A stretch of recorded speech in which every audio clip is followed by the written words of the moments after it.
In this video, I'm going to show you how to create the perfect body paragraphs in IELTS Writing Task 2. This is important because the body of the essay is actually the most important part of the essay.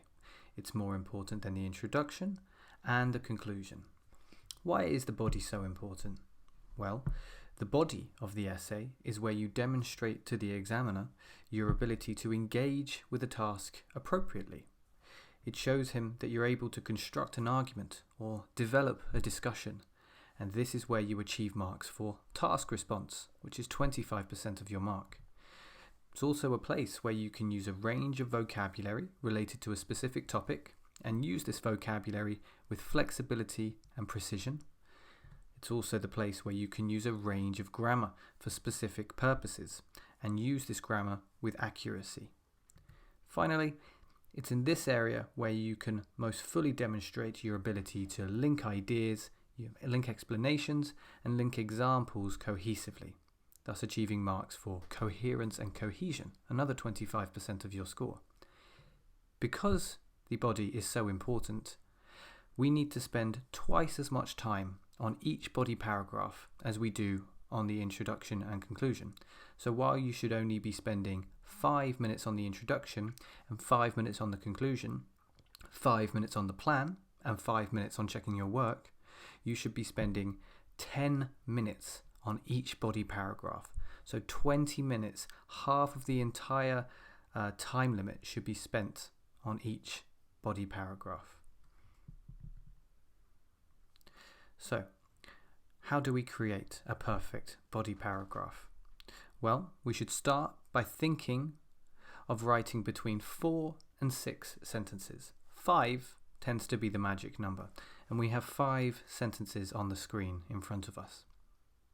Each of these sentences does a different thing. They each have a specific purpose.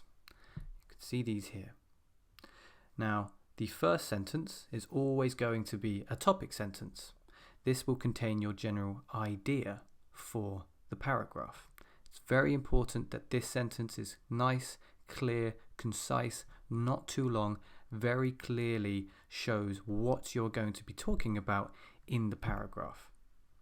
You can see this here. One problem in big cities is the lack of green spaces in a problem and solution essay. Very, very clear. Now you can follow this sentence with any of the following sentences except the solution.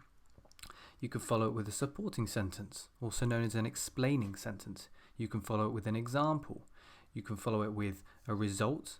Most of the time, you're going to follow it with an example or a support in either order. So here, we see an example of a lack of green spaces. For example, in the city where I live, we only have one small park, which is itself surrounded by concrete buildings. We follow this with a supporting sentence. Why is this a problem?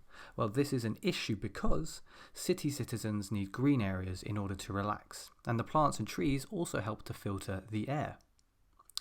As this is a problem and solution paragraph, we need to follow this with a solution. To solve this problem, city authorities must invest more in building parks and gardens, and then the result of that solution.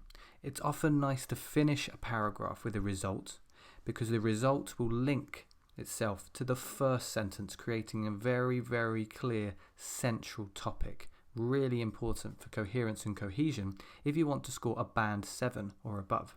So as a result, the people who live in cities will suffer from less stress and breathe cleaner and safer air. As I said, we can do these in any sort of order. Here's another formula where we've gone topic sentence, supporting sentence, example, alternative, which I'm going to explain, and then another example or supporting sentence. So the topic sentence in an advantages and disadvantages essay, one of the most significant benefits of air travel is speed. Very clear, speed, advantage, air travel, speed. The supporting sentence, where we're just giving a little bit more information. Most aircraft nowadays are able to travel faster than any other mode of transport, and they do not have to deal with the same obstacles as on land. Follow that with an example, a nice tangible, concrete, clear example. To illustrate this speed, notice the cohesive device, to illustrate this speed, a journey from London to New York by air takes just 10 hours. Now the alternative is where we look at the opposite or the contrast to further support our point. How can we show how fast air travel is? Well, we can contrast it with a slower form of transport like boat. So in contrast, traveling across the Atlantic by sea takes several days. So very clear contrast. And support that a little bit more, maybe a result. Evidently, traveling by plane is far more convenient than traveling by any other means. Another example here, where we sort of do an extra topic. For example, here we're looking at drawbacks of air travel. However, air travel does have a drawback in air pollution. Very clear. Air pollution. There's our topic. The power required for a plane to take off and fly to its destination causes a huge amount of fuel to be burnt. There's our supporting sentence. Why is there so much air pollution? Well, this is why.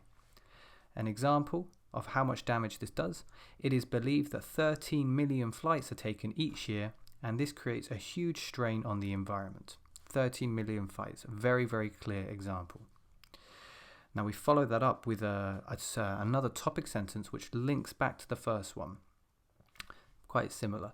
So we're talking about drawbacks, and here's another drawback. Furthermore, aeroplanes require airports, and airports often cause a lot of stress for locals.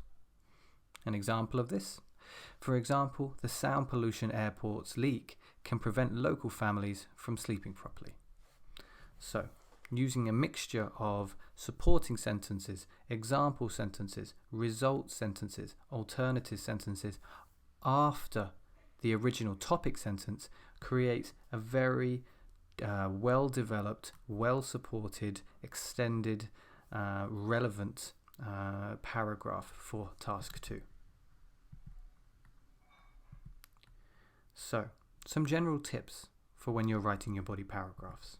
First of all, make sure to begin all your body paragraphs with a topic sentence. These sentences should be short, simple, and to the point. They should not leave the examiner thinking that it's going for too long or being a little bit confused. They need to be as clear as possible, clearer than any of the other sentences. Try to keep the paragraph 4 to 6 sentences long, ideally about 5 sentences. That should take you to just over 250 words. Now, when you write a discussion opinion essay, make sure to begin the body with the side you disagree with, unless it's an opinion essay, and then you do not need to balance your opinion. For problem and solution essays, use the same formula twice. 3 sentences about the problem, 2 sentences about the solution and result. Finally, try to keep paragraphs based on one central topic, whether it's advantages or disadvantages. One supporting point for your opinion, and then another supporting point for your opinion.